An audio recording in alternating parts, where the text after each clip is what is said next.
You're very welcome to another episode of the Scaling Your Business podcast. For this episode, we are joined by Tom Glasson, the co-founder and CEO at Scalewise. Tom, you're very welcome to the show.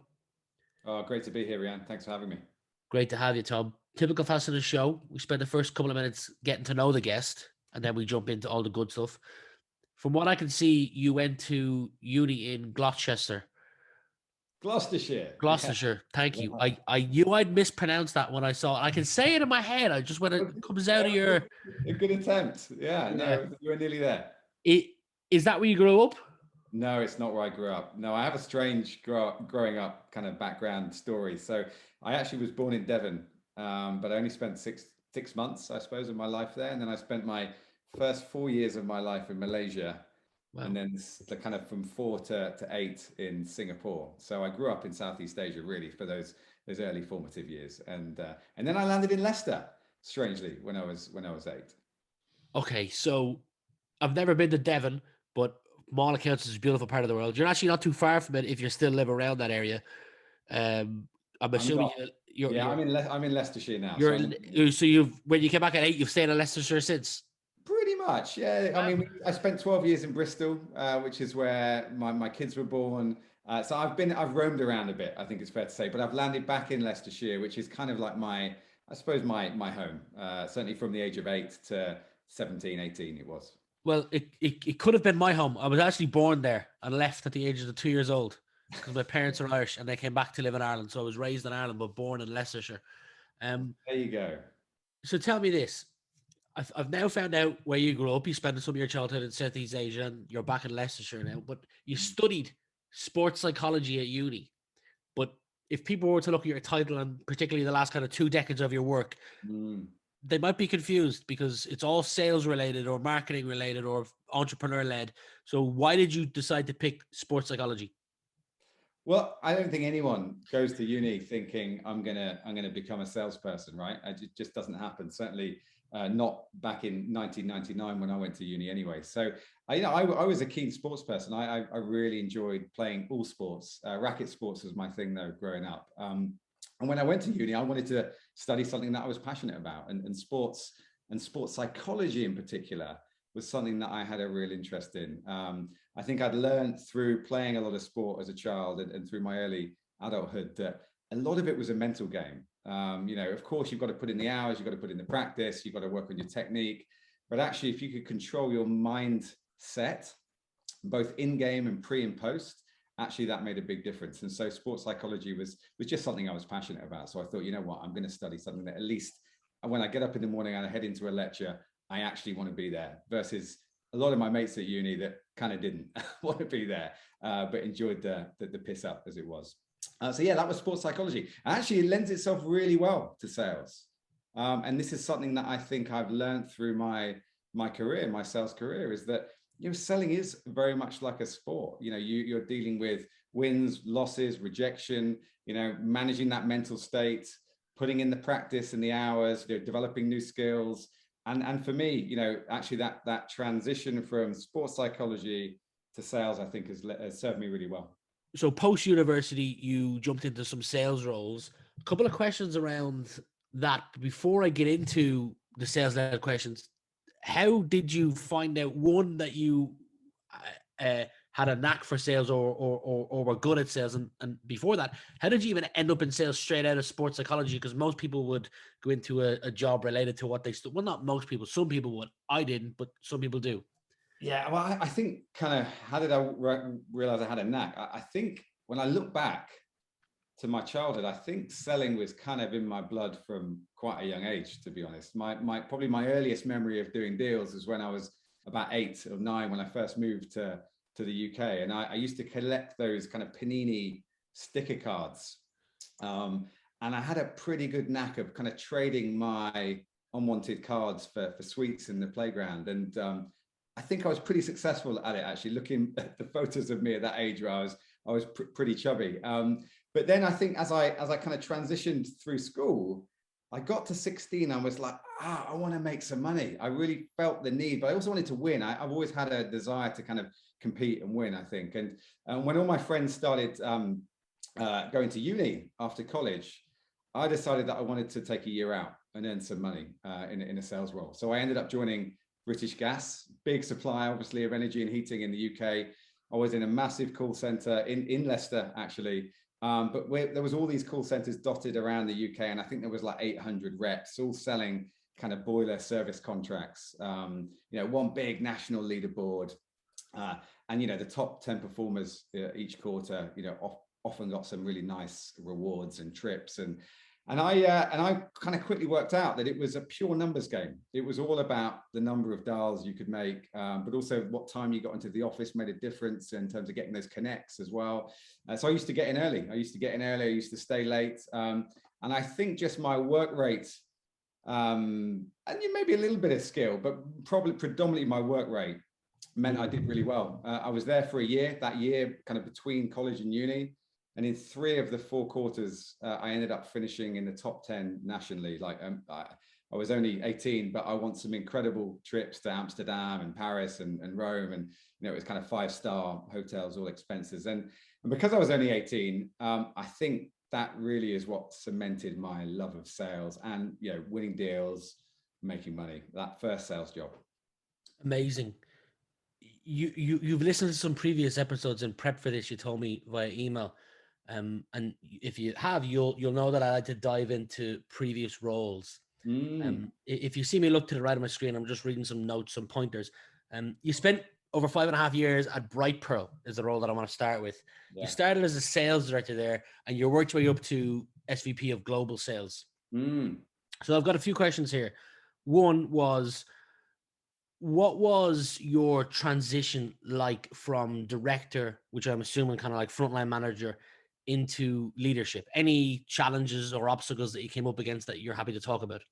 Absolutely. Yeah. And I think that my time at Brightpearl was so formative in terms of me as a leader, shaping how I thought about SaaS sales, how I thought about coaching team members, and ultimately how I thought about building businesses, and at the highest level in terms of unit economics and go-to-market strategy. And I think I was really lucky. I landed in a company that had just raised its Series A from Notion.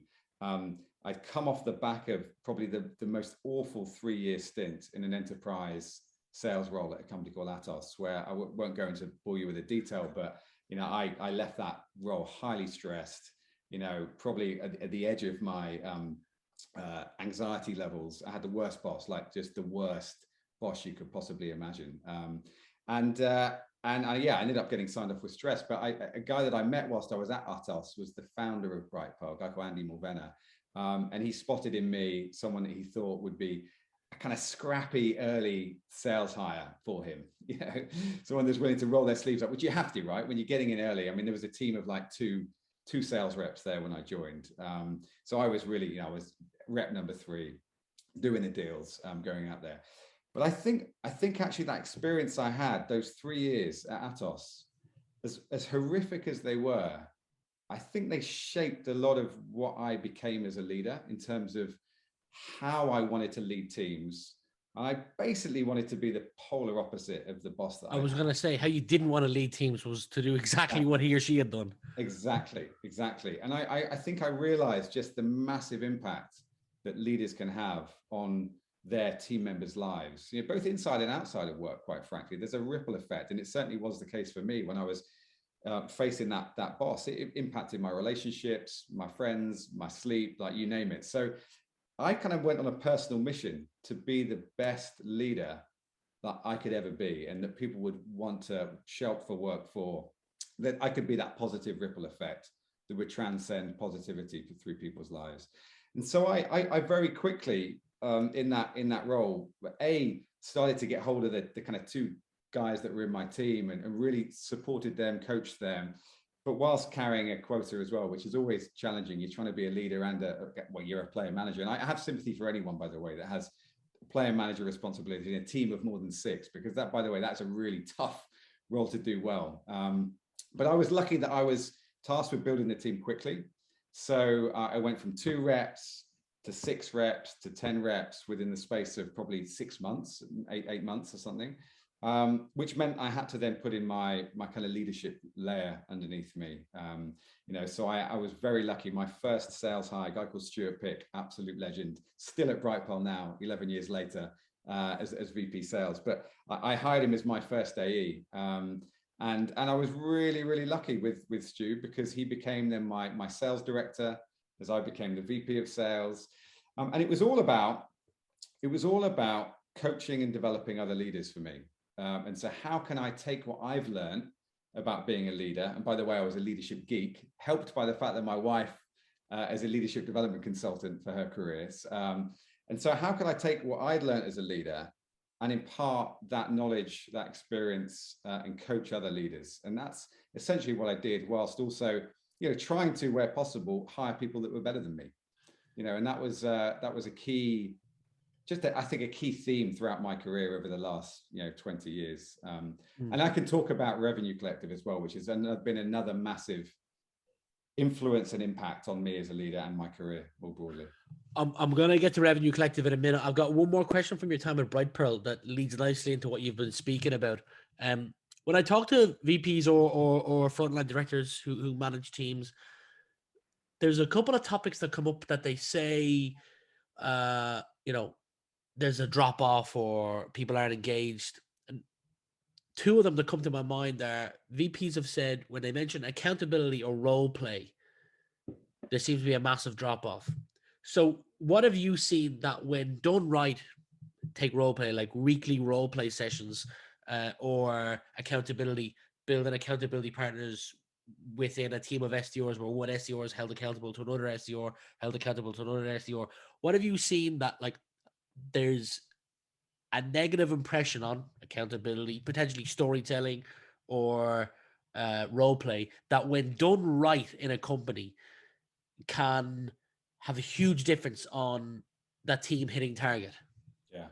Yeah, and I can tell you lots of stories about accountability and personal responsibility generally, but I'll start with the role play piece, because this is something that I am passionate about and have been actually for a long time with teams that I've led. I believe, and I'm a great believer, that it is all about purposeful practice. You get better at skills, you become better in your role, better at sport if you practice purposefully. There's a great book, by the way, called Bounce by Michael Syed, which talks about the 10,000 hour rule. And that really talent is a myth. It's all about purposeful practice, putting in the hours. And so role play is a really important part of that. Because in role play, you get to try things out. You're in a safe environment.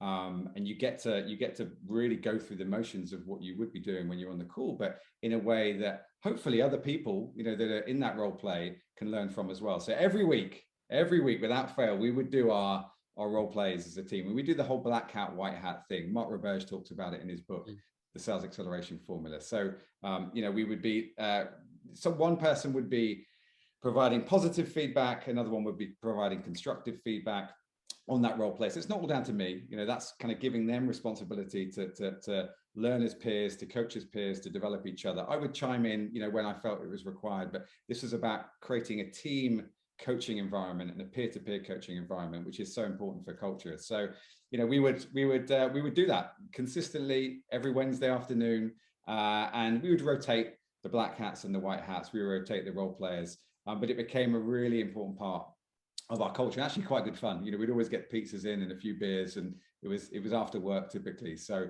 for me, role plays is fundamental. It should be a part of an interview process, multiple times if possible, and it should be a part of your onboarding of reps and your continuous development of them, whether you're an SDR or an AE, like full stop. Before I get to Scalewise, I've noticed that Brightpearl wasn't your only role before Scalewise. You've been part of, and particularly leadership roles in a number of other organizations that have been in that kind of scale up phase. And I know there's a lot of growing pains in companies that you've been in and others in similar size have been in. What's a common growing pain that you experience in any of the companies that you've worked in that you're happy to talk about how you tackled it? Yeah, I think the number one growing pain, quite frankly, is related to unit economics and scaling your sales and marketing efforts capital efficiently. If I think back through not just the companies that I've worked in, but the companies that we support now through Scalewise, there is a unfortunate belief that to scale sales, you just need to load in headcount of reps. So if you've got a 10 million target, let's just get 10 reps, give them a million quota, and let's have this top-down driven kind of, I suppose, business plan, business model. What is often forgotten is the inputs that need to go in. But what is also typically forgotten is how important it is to manage that cost of acquisition relative to that payback from that client or that lifetime value from that client. And the mistake I see consistently made is that as soon as that Series A lands or that Series B lands, is a huge amount gets spent on loading up heads into the team. And that might be the sales team, it could be the marketing team, it could be both, but without the focus on, well, what is our cost of acquisition? Are we being capital efficient? Are we getting a reasonable payback on our cost to serve and sales? And unfortunately, when that doesn't go well, then it ends up with layoffs. It ends up with, down rounds. It ends up with sometimes even, that next round of funding not being there and companies going bust. So, it's a massive mistake. It has big impacts. And so it's a really important part of that scaling journey. You mentioned Scalewise there. So now's probably a good time to tell people what Scalewise is. I'm not the CEO, you are, so the mic is yours. Yeah, well, I mean, we haven't talked much about Pavilion and Revenue Collective, as it were. Sure.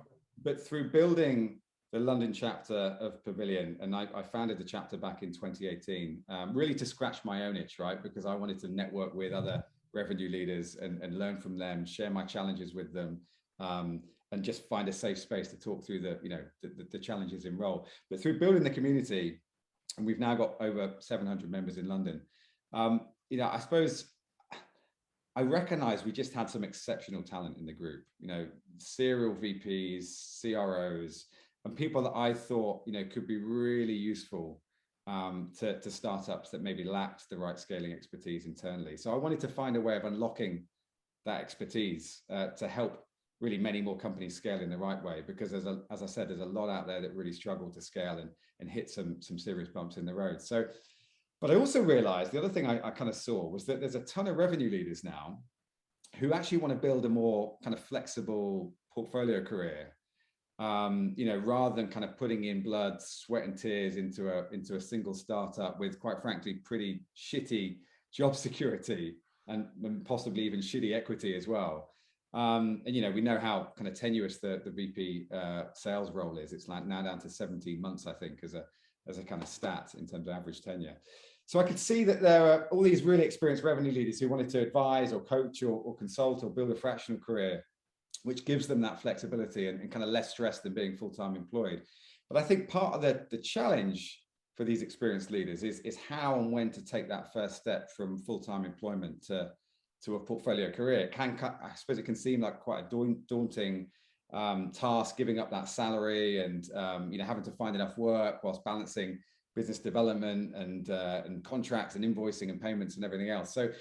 So we created Scalewise really just to, I suppose, to unlock that talent and to give seed to Series C B2B tech startups flexible access to world-class revenue expertise to help them accelerate growth. And that could be anything from a few hours a month of what we call scale coaching from an experienced, revenue leader, right the way through to providing with maybe a fractional or interim leader, such as a world-class CMO or VP of sales, who can work in their business, for 1, 2, or 3 days a week.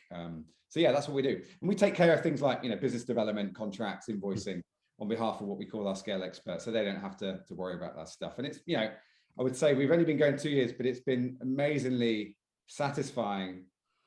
Just supporting those revenue leaders that probably reach a certain age like me and want to step off that full-time employment hamster wheel. And we've kind of given them the ability to do that, monetizing their expertise alongside their day job even, because we've got a lot of people that are still in role as a VP or a CMO or CRO, and they're kind of doing this as a side hustle outside their day job. And so, genuinely, sharing their expertise, I think really fulfills them as well. Incredibly smart. I will leave links to both Pavilion and Scalewise in the, wherever you're listening or watching this, in the comment field below. I've noticed a number of top sales leaders actually have, it's called Pavilion. It was called Revenue Collective, correct? It was, yeah. In their LinkedIn bio, as you may call it. Tom Castley, one of the Good friend of top mine. sales leaders in London. Great guy. He has it in his bio. There's a couple other phenomenal leaders who I've been connected with, who I've noticed in their bio as well. So if all of them can vouch for it and you can vouch for it as well, surely it's something, if you're a leader, to take a look at by clicking the link in the comment field below. So 2 topics that are kind of big at the moment in that world, leaving from Pavilion and Scalewise, are both hiring and coaching. So I've got a question on each. So from the coaching part, and I noticed, and cut this out if you wanted, that you're an advisor for Jiminy, one of those kind of call recording AI technology companies. And I'm a huge believer in call recording, regardless of the company you decide to use for coaching. The question here is, in your eyes, how do you think technology, a tool like Jiminy, is used to get the best out of both sales reps and sales leaders so that they can obviously perform better? So how can it be used, or why should it be used? What do you want to? Why should it be used? So someone that doesn't use it but coaches their sales reps, they're obviously going to get an added benefit from using a tool like this, from saving time to getting better insights.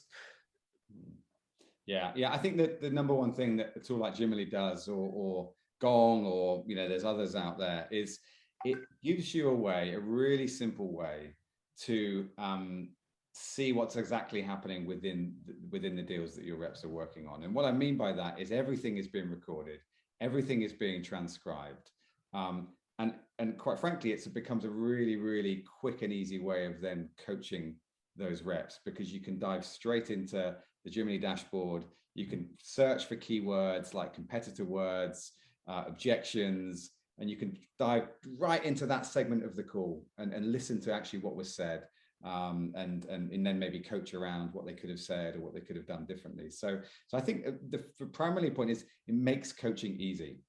I think back to pre-Jiminy days when I was at Brightpearl. If I was going to coach a rep, I would often sidling up next to them, plugging my headphones into their phone as well, and sitting there like side by side, and then waiting to the end of the call, and then kind of like trying to review the call with them. I'd be scribbling down notes on a Google Doc or whatever. But I think the beauty of what Jiminy and Gong and other tools do is you can do that in your own time. So I could be in the car, I could be, on the toilet, wherever I want to be, I can dive into what my reps are doing. And then I've got a really nice interface where I can start putting notes in there. I can tag people. I can give credit. I can give a thumbs up. I can even create a scorecard and start scoring them against certain criteria within my playbook. So it just makes coaching easy. And when back to that kind of role play stuff as well, the black hat, white hat, we can bring Jiminy calls in, rather than it being a role play. This week, we're going to listen to a call. So I think for me, it's, if there's one tool that a sales team needs in their tech stack that perhaps they don't have, it is a call coaching platform. And that can be any of Jiminy, Gong, or Refract, or Chorus. They're all great tools. For sure. So hiring, a big topic at the moment because of what some people might call the Great Resignation. But there's a stat that I want to throw at you, and then a question. So in 2020, $100 billion was raised between European tech startups. 8,000 companies got somewhere between 2 to 50 million in investment. That's a lot of companies looking to scale and grow, therefore looking to hire people.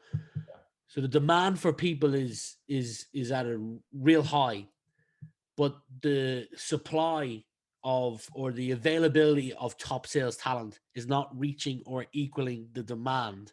So there's a lot of leaders and company owners out there struggling whether to retain or even find, and let's go on the latter part, find and source top sales talent.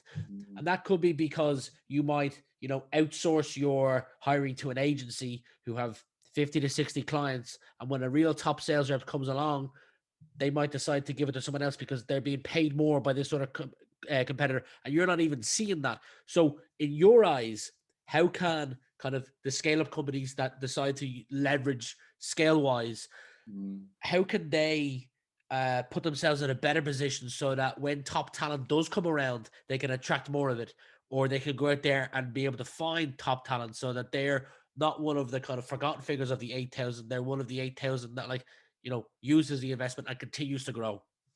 Yeah, it's a really good point. And I think we are at a crazy kind of phase of the funding market cycle. I mean, you talk about the amount of investment that's going in, but the round sizes are getting so big as well. Like a Series A now is like a Series B was, you know, probably 10 years ago. They're just getting bigger and bigger. So that's putting huge pressure on companies, you know, that need to scale faster, because the bigger the check size, the bigger the growth expectations typically.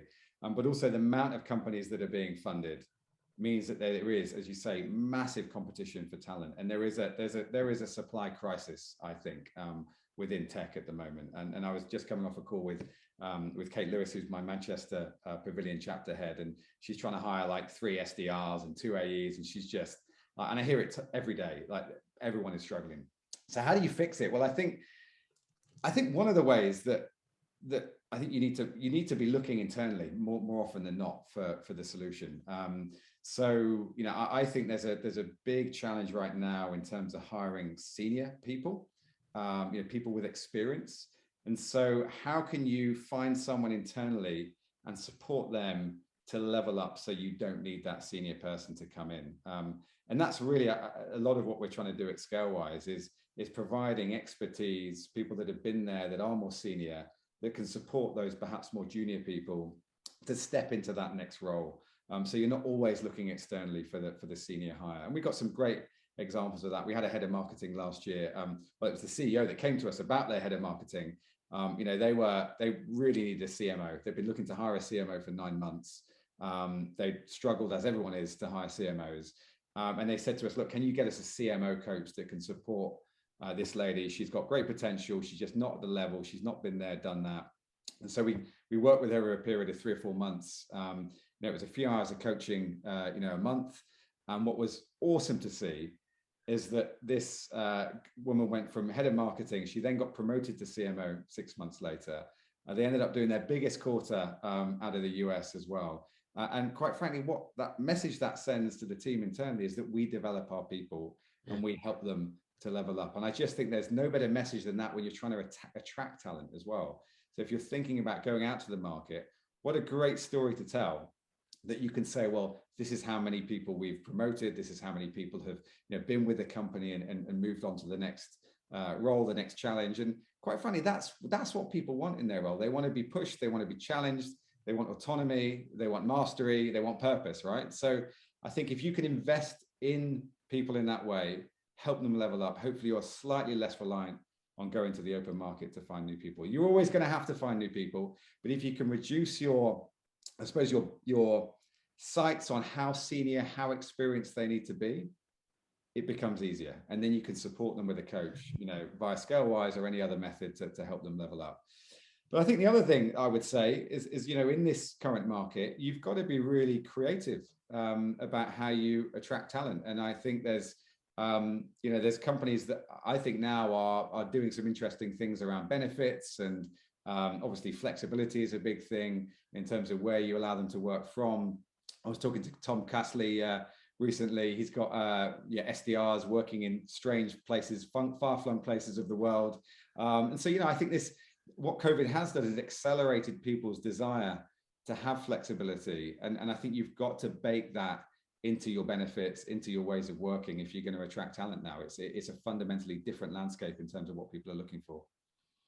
I love both of those answers, because I have a number of friends who work in sales roles for a lot of the big tech companies across Dublin and some of them in London, and all of them have the benefits of, you know, the dinner, the lunch, the breakfasts, the gyms, and all the whole 9 yards thrown on top. And it's like, sometimes I look at these big companies throwing all of these things, and, you know, whether pool tables or tennis balls or beer or whatever it is, and it's like, I don't know if that's gonna keep or if you take one of them away, if that's going to really matter, because if you leave one tech company, you go to another, they have that. I don't know if that's a real pull for people, but being able to climb the ladder and see that that the company that you work for actually does promote internally, and you can climb that ladder. And then to the second point you made as well, there are two great reasons and things that you can leverage to assure that you have good retention and that you can attract really good talent as well.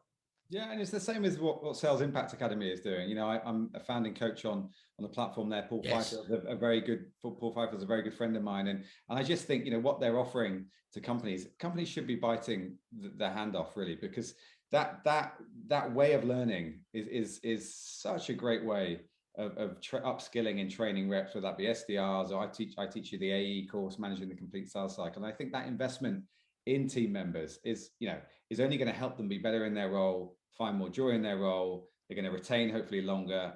You're going to attract more great people. So I think these types of investments in people are so important right now in terms of retaining talent. Talking about Paul was actually on this podcast probably 6 or 7 months ago, and we spoke a little bit about a couple of the early mistakes he made in his career, him willingly talking about these, and one of them was that his previous businesses weren't subscription model. So if I look at your Scalewise, is in the era of everything being subscription models, is that what your model is, or is it more you take equity in the companies that come on and leverage your thing? Yeah, it's a bit of both. Well, it's more the former than the latter. We're looking to move towards the equity model as well, because we're getting a lot of startups that are like, we're bootstrapped, we don't really have the cash. Can we give you some equity in exchange for some advice? And so that is something we're looking at. But at the moment, it's a simple model. They can either subscribe for a certain number of hours per month. They can buy some one-off hours, but we kind of tend to say, look, there's much more of a benefit in subscribing. There's a cost benefit, but there's also the fact that you're getting consistency over time, and we found that coaching works, really has impact when you're seeing consistent. You're seeing that coach on a consistent basis, so 2, 3, 4 hours a month. And so we do have a recurring revenue model. Obviously, we would always like customers to do more with us, and that's typically when they move down the fractional or the interim route, and we're moving away from hours and into days. And that's where we tend to have a lot of impact, because right now no one can hire leaders. Having a gap in your business of 9 to 12 months with no sales leader or no marketing leader can have a huge detrimental impact, especially when you're at Series A or Series B. The rate at which you need to be executing and the pace of change, having that gap in your team is massive. So we just love to plug that gap, get a really experienced leader in, could be for 2 or 3 days a week, and frees up normally the founder or the CEO from that responsibility. But that person can then be really useful in terms of helping to hire that next leader, that full-time replacement, and building some of the foundations, of course, within the company. Might be putting in a playbook or implementing a demand generation strategy. So yeah, we're finding that interim and fractional piece is super valuable at the moment. Final question for you, Tom. If you were Minister for Education and you could add one mandatory subject to the secondary school curriculum, what would it be and why? Wow, there's a lot there, to be honest. We could talk about that for a while. But I would say that I think understanding finance and investments, and just generally how to manage your money. I read the book Rich Dad Poor Dad, when I was in my early 20s. So I got a window into that, but that was kind of way too late, I think, for me. But also people that haven't read that book, like where's the course, where's the curriculum that teaches you how to think about building wealth, how to save your money, how to invest your money. And I think for me, it's something that I'm certainly trying to teach my kids at the moment. So I've got an 8-year-old and a 10-year-old, and so they both have a stocks and shares ISA, and it's amazing seeing their eyes light up.